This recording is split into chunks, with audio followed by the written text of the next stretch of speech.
اعوذ باللہ من الشیطان الرجیم، بسم اللہ الرحمن الرحیم۔ ہم سورہ طٰہٰ کی آیت 113 پر ہیں۔ وَكَذَلِكَ أَنزَلْنَاهُ قُرْآنًا عَرَبِيًّا وَصَرَّفْنَا فِيهِ مِنَ الْوَعِيدِ، اور اسی طرح ہم نے نازل کیا ہے اس کلام کو عربی قرآن بنا کر اور پھیر پھیر کر بیان کی ہیں ہم نے اس میں تمام وعیدیں۔ وَكَذَلِكَ أَنزَلْنَاهُ قُرْآنًا عَرَبِيًّا وَصَرَّفْنَا فِيهِ مِنَ الْوَعِيدِ، اور اسی طرح ہم نے نازل کیا ہے اس کلام کو عربی قرآن بنا کر اور پھیر پھیر کر بیان کی ہیں ہم نے اس میں تمام وعیدیں، یعنی ایسی ہی نصیحتوں اور تعلیمات اس قرآن میں بیان کی گئی ہیں۔ یہ اشارہ ان تمام مضامین کی طرف ہے جو قرآن میں بیان ہوئے ہیں۔ ایسی ہی نصیحتوں اور تعلیمات اس قرآن میں بیان کی گئی ہیں، اور یہ اشارہ ان تمام مضامین کی طرف ہے جو سارے قرآن میں بیان کیے گئے ہیں۔ آگے اسی آیت میں ہے لَعَلَّهُمْ يَتَّقُونَ أَوْ يُحْدِثُ لَهُمْ ذِكْرًا، شاید کہ وہ تقوی اختیار کریں یا شاید وہ پیدا کرے ان کے لیے کچھ یاد دہانی۔ شاید کہ وہ تقوی اختیار کریں یا شاید وہ یعنی قرآن پیدا کرے ان کے لیے کچھ یاد دہانی۔ مطلب یہ ہے کہ ہو سکتا ہے کہ اس قرآن کی تاثیر سے ان کے اندر کوئی مثبت سوچ یا ایمانی جذبہ پیدا ہو جائے۔ تفسیر عثمانی نے اس آیت کے تحت یہ نقل کیا ہے، یعنی جیسے یہاں آخرت محشر کے احوال اور نیک اور برے نتائج صاف صاف سنا دیے گئے، اسی طرح ہم نے پورا قرآن صاف عربی زبان میں نازل کیا ہے، کیونکہ اس سے پہلے محشر اور آخرت کے احوال اور نیک اور برے نتائج صاف صاف سنائے گئے تھے۔ اسی طرح ہم نے پورا قرآن صاف عربی زبان میں نازل کیا ہے۔ جو لوگ اس کے پہلے مخاطب ہیں، یعنی جو لوگ پہلے اس کو سن رہے ہیں، اس کو پڑھ کر خدا سے ڈریں اور تقوی کا راستہ اختیار کریں، اور اتنا نہ ہو تو کم سے کم ان کے دلوں میں اپنے انجام کی طرف کچھ تو سوچ پیدا ہو جائے۔ ممکن ہے کہ یہی سوچ اور غور و فکر آگے بڑھتے بڑھتے ہدایت پر لے آئے اور ان کے ذریعے سے دوسرے لوگوں کو بھی ہدایت نصیب ہو جائے۔ یہ آیت 113 تھی۔ آگے چلتے ہیں آیت 114 کی طرف۔ فَتَعَالَى اللَّهُ الْمَلِكُ الْحَقُّ، تو بہت بلند و بالا فَتَعَالَى اللَّهُ الْمَلِكُ الْحَقُّ، تو بہت بلند و بالا اللہ بادشاہ حقیقی ہے۔ فَتَعَالَى اللَّهُ الْمَلِكُ الْحَقُّ، تو بہت بلند و بالا اللہ بادشاہ حقیقی ہے۔ آگے اسی آیت میں ہے وَلَا تَعْجَلْ بِالْقُرْآنِ مِن قَبْلِ أَن يُقْضَىٰ إِلَيْكَ وَحْيُهُ، اور آپ جلدی نہ کیجیے اس قرآن کے ساتھ اس سے پہلے کہ آپ پر اس کی وحی مکمل ہو جائے۔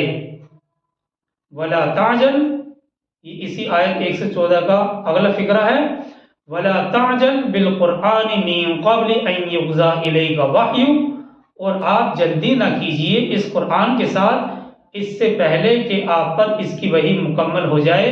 اور آگے اسی آیت میں ہے وَقُلْ رَبِّ زِدْنِی عِلْمًا، اور آپ یہ کہتے رہا کیجیے کہ اے میرے رب میرے علم میں اضافہ فرما، یعنی جیسے جیسے قرآن نازل ہو رہا ہے اس کے اسرار سے متعلق، اس کے جو راز ہیں اس سے متعلق اپنی سمجھ، تدبر اور باطنی بصیرت میں اضافے کے لیے آپ مسلسل دعا کرتے رہیں۔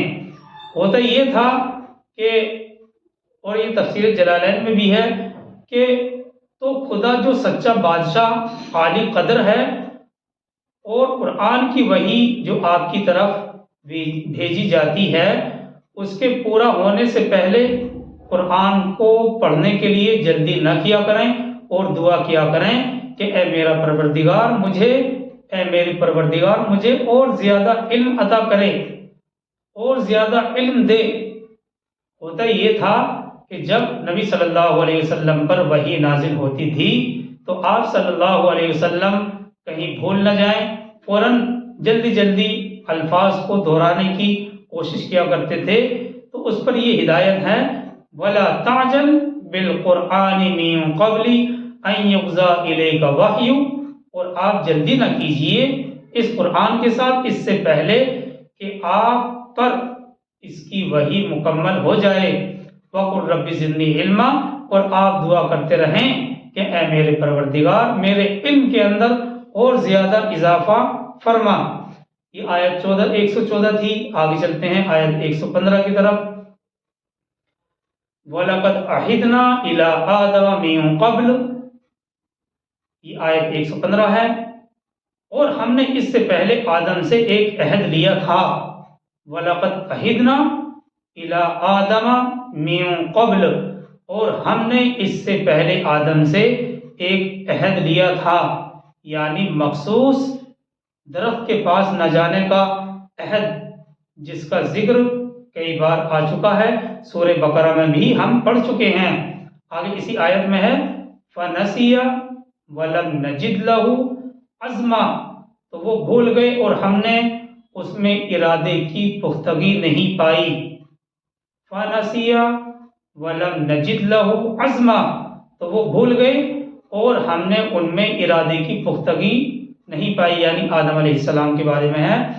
یہاں اس آیت میں عزم کا لفظ لایا گیا ہے، اور مفسرین نے اس کے دو ترجمے کیے ہیں۔ وہ دونوں ترجمے ہم آپ کے سامنے رکھتے ہیں۔ عزم کا لفظ ہے اور مفسرین نے اس کے دو ترجمے کیے ہیں، اور دونوں ہی اپنی جگہ درست ہیں۔ نمبر 1، عزم مطلب ارادے کی پختگی۔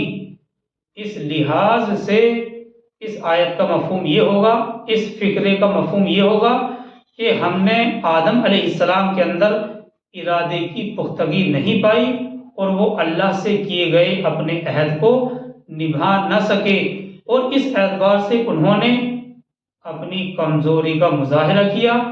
یہ دراصل انسان کے اندر موجود اس کمزوری کی طرف اشارہ ہے جس کا ذکر ہم سورہ نساء میں پڑھ چکے ہیں۔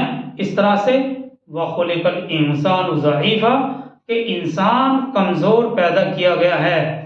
تو ایک ترجمہ تو یہ ہے، یعنی ارادے کی پختگی۔ مفسرین نے اس کا دوسرا ترجمہ یہ بھی کیا ہے کہ ہم نے ان کے اندر سرکشی کا ارادہ نہیں پایا۔ ہم نے ان کے اندر یعنی آدم کے اندر، آدم علیہ السلام کے اندر سرکشی کا ارادہ نہیں پایا، یعنی آدم نے جان بوجھ کر اس عہد کی خلاف ورزی نہیں کی تھی۔ ہم نے ان کی نیت میں سرکشی، بغاوت اور نافرمانی کا کوئی ارادہ نہیں دیکھا۔ حقیقت یہ ہے کہ وہ بھول گئے تھے، ان پر نسیان طاری ہو گیا تھا، جس کی وجہ سے وقتی طور پر انہیں اپنے اللہ سے کیا ہوا عہد یاد نہیں رہا۔ نسیان یعنی بھولنا، یہ انسان کی ایک پیدائشی اور فطری کمزوری ہے، اور یہی وجہ ہے کہ اللہ سبحانہ و تعالیٰ نے ہمیں یہ دعا بھی سکھلائی ہے۔ سورہ بقرہ کے آخر میں ہم اس کو پڑھ چکے ہیں، ربنا لا تؤاخذنا ان نسینا او اخطأنا، کہ اے ہمارے پروردگار ہمارا معاوضہ نہ کرنا، ہماری پکڑ نہ کرنا اگر ہم بھول جائیں یا ہم سے خطا ہو جائے۔ تو دو ترجمے مفسرین نے یہاں کیے ہیں، اور دونوں اپنی جگہ درست ہیں، اور دونوں کے دونوں ہم نے آپ کے سامنے رکھ دیے۔ اب اس کے بعد اگلی آیت 116 سے قصہ آدم اور ابلیس پھر سے بیان ہو رہا ہے۔ یہ آیت 116 سے، اگلی آیت 116 سے آدم علیہ السلام کا قصہ اور ابلیس کا قصہ پھر سے بیان ہو رہا ہے۔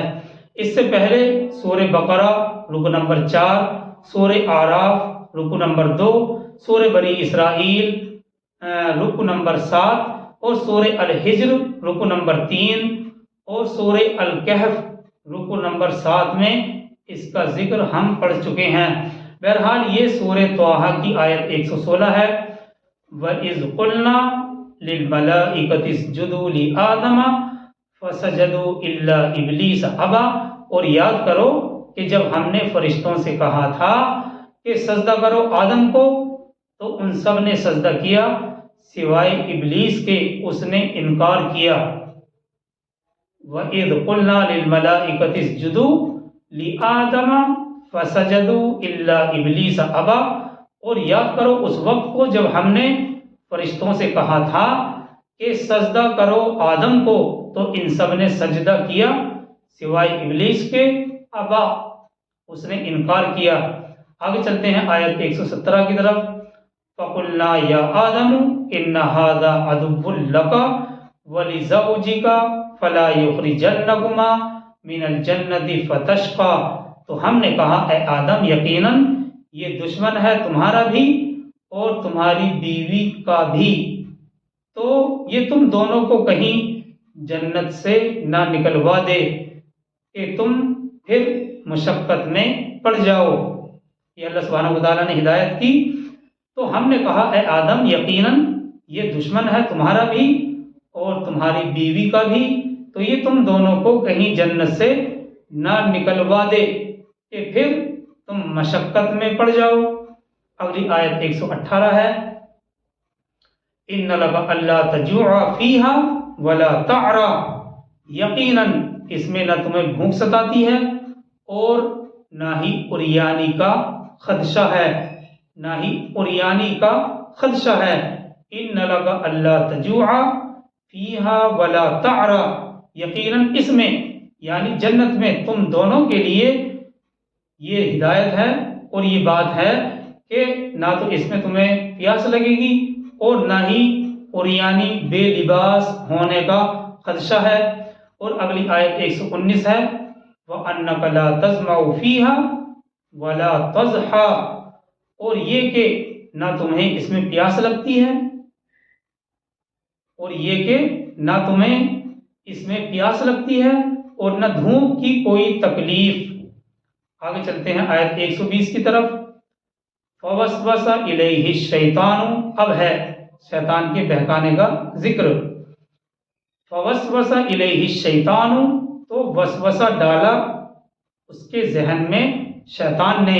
قَالَ يَا آدَمُ هَلْ أَدُلُّكَ عَلَىٰ شَجَرَةِ الْخُلْدِ وَمُلْكٍ لَا يَبْلَىٰ، اس نے کہا یعنی شیطان نے کہا اے آدم کیا میں تمہیں بتاؤں، کیا میں بتاؤں تجھے ہمیشہ رہنے والے درخت اور ایسی بادشاہی کے بارے میں جو کبھی پرانی نہ ہو۔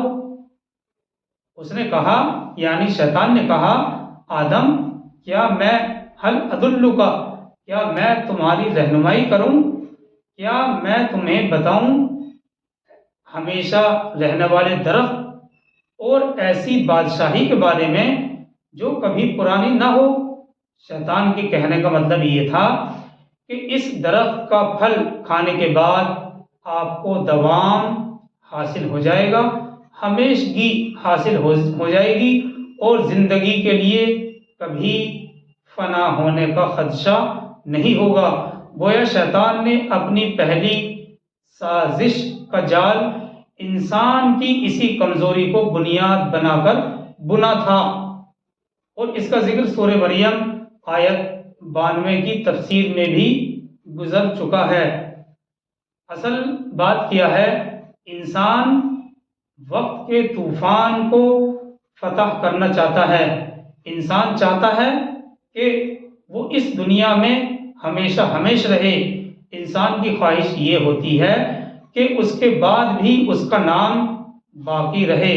پہلے تو انسان مرنا ہی نہیں چاہتا اور یہ چاہتا ہے کہ اس کو دوام اور ہمیشگی حاصل ہو جائے۔ چنانچہ شیطان نے انسان کی اسی کمزوری سے فائدہ اٹھاتے ہوئے کبھی ختم نہ ہونے والی زندگی اور ہمیشہ کی بادشاہی مل جانے کا جھانسا دے کر انہیں ممنوعہ درخت کا پھل کھانے پر آمادہ کر دیا تھا، کیونکہ شیطان جانتا تھا، شیطان کو پتا تھا کہ انسان کی یہ بڑی کمزوری ہے، اسی سے فائدہ اٹھاتے ہوئے کبھی ختم نہ ہونے والی زندگی اور ہمیشہ کی بادشاہی مل جانے کا اس نے جھانسا دے کر انہیں ممنوعہ درخت کا پھل کھانے پر آمادہ کر دیا۔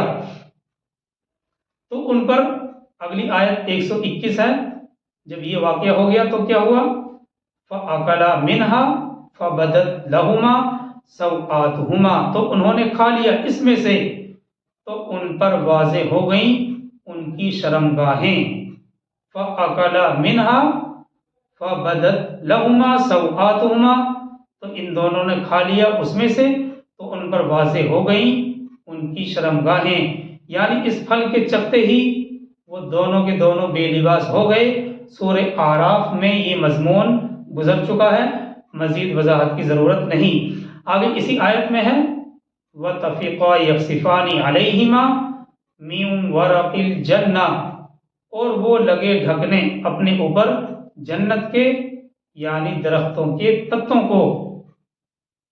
جب بے لباس ہو گئے وَطَفِقَا يَخْصِفَانِ عَلَيْهِمَا مِن وَرَقِ الْجَنَّةِ، اور وہ ڈھکنے لگے اپنے اوپر جنت کے درختوں کے پتوں کو۔ اس آیت 121 کا آخر ہے وَعَصَىٰ آدَمُ رَبَّهُ فَغَوَىٰ، اور آدم نے اپنے رب کی نافرمانی کی تو بہک گئے۔ اگلی آیت 122 ہے ثُمَّ اجْتَبَاهُ رَبُّهُ فَتَابَ عَلَيْهِ وَهَدَىٰ، پھر اس کے رب نے اسے پسند کر لیا، یعنی آدم علیہ السلام کو پسند کر لیا، اس کی توبہ قبول فرمائی اور اسے ہدایت بخشی۔ ثم اجتباہ ہے پہلے، پھر فتاب علیہ وہدا، تین باتیں اللہ تعالیٰ نے کہیں۔ ثم اجتباہ ربہ فتاب علیہ وہدا، پھر اس کے پروردگار نے اسے پسند کیا، ایک بات، اس کی توبہ قبول کی، دوسری بات، اور اسے ہدایت بخشی۔ اگلی آیت 123 ہے قَالَ اهْبِطَا مِنْهَا جَمِيعًا بَعْضُكُمْ لِبَعْضٍ عَدُوٌّ، اس کے بعد اللہ نے فرمایا تم سب کے سب اس جنت سے اتر جاؤ۔ قَالَ اهْبِطَا مِنْهَا جَمِيعًا، اس کے بعد اللہ نے فرمایا کہ تم سب کے سب اس جنت سے اتر جاؤ، اب تم ایک دوسرے کے دشمن ہوگے۔ بَعْضُكُمْ لِبَعْضٍ عَدُوٌّ، اب تم ایک دوسرے کے دشمن ہوگے۔ فَإِمَّا يَأْتِيَنَّكُم مِّنِّي هُدًى فَمَنِ اتَّبَعَ هُدَايَ فَلَا يَضِلُّ وَلَا يَشْقَىٰ، سورہ بقرہ میں ہے فَمَن تَبِعَ هُدَايَ، اور یہاں پر ہے فَمَنِ اتَّبَعَ هُدَايَ۔ فَإِمَّا يَأْتِيَنَّكُم مِّنِّي هُدًى فَمَنِ اتَّبَعَ هُدَايَ فَلَا يَضِلُّ وَلَا يَشْقَىٰ، تو جب بھی تمہارے پاس آئے میری طرف سے کوئی ہدایت، تو جس نے پیروی کی میری ہدایت کی تو وہ نہ بہکے گا اور نہ ناکام ہوگا۔ آگے چلتے ہیں آیت 124 کی طرف وَمَنْ أَعْرَضَ عَنْ ذِكْرِي فَإِنَّ لَهُ مَعِيشَةً ضَنْكًا، اور جس نے میرے ذکر سے اعراض کیا تو یقیناً اس کے لیے ہوگی دنیا کی زندگی بہت تنگ۔ یہ آیت بڑی سخت ہے، وَمَنْ أَعْرَضَ عَنْ ذِكْرِي فَإِنَّ لَهُ مَعِيشَةً ضَنْكًا، اور جس نے میرے ذکر سے اعراض کیا، اللہ تعالیٰ کہہ رہے ہیں جس نے میرے ذکر سے اعراض کیا تو یقیناً اس کے لیے ہوگی دنیا کی زندگی بہت تنگ، یعنی ایسا شخص دنیا کی زندگی میں اطمینان اور راحت سے محروم کر دیا جائے گا جس کی زندگی میں اللہ کا ذکر نہیں ہوگا۔ یعنی پیاس کے مریض کی طرح جتنا پانی پی لے اس کی پیاس ختم نہیں ہوتی ہے، جب پیاس کا مرض لگ جاتا ہے تو انسان چاہے جتنا پانی پی لے اس کی پیاس ختم نہیں ہوتی۔ اسی طرح ایسے شخص کی ہوس کبھی ختم نہیں ہوتی، کروڑوں حاصل کرنے کے بعد بھی وہ کروڑوں حاصل کرنے کی فکر میں رہتا ہے، اور اس کی یہ خواہش، اس کا چین، سکون، اطمینان غارت کیے رہتی ہے۔ اور آگے اسی آیت کا آخر ہے وَنَحْشُرُهُ يَوْمَ الْقِيَامَةِ أَعْمَى، اور ہم اٹھائیں گے اسے قیامت کے دن اندھا کر کے۔ کس کو؟ جو میرے ذکر سے اعراض کرے۔ وَمَنْ أَعْرَضَ عَنْ ذِكْرِي فَإِنَّ لَهُ مَعِيشَةً ضَنْكًا، اور جس نے میرے ذکر سے اعراض کیا تو یقیناً اس کے لیے ہوگی دنیا کی زندگی بہت تنگ والی۔ اور اس آیت کا آخری فقرہ ہے وَنَحْشُرُهُ يَوْمَ الْقِيَامَةِ أَعْمَى، اور ہم اٹھائیں گے اسے قیامت کے دن اندھا کر کے۔ آگے بھی اسی طرح کی اور بھی آیتیں آئیں گی، انشاءاللہ ان کو ہم کل دیکھیں گے۔ اللہ تعالی ہم سب کو عمل کی توفیق عطا فرمائے۔ سبحان اللہ وبحمدہ، سبحانک اللہم وبحمدک، نشہد ان لا الہ الا انت ونستغفرک ونتوب الیک۔ سبحان ربک رب العزۃ عما یصفون وسلام علی المرسلین والحمد للہ رب العالمین۔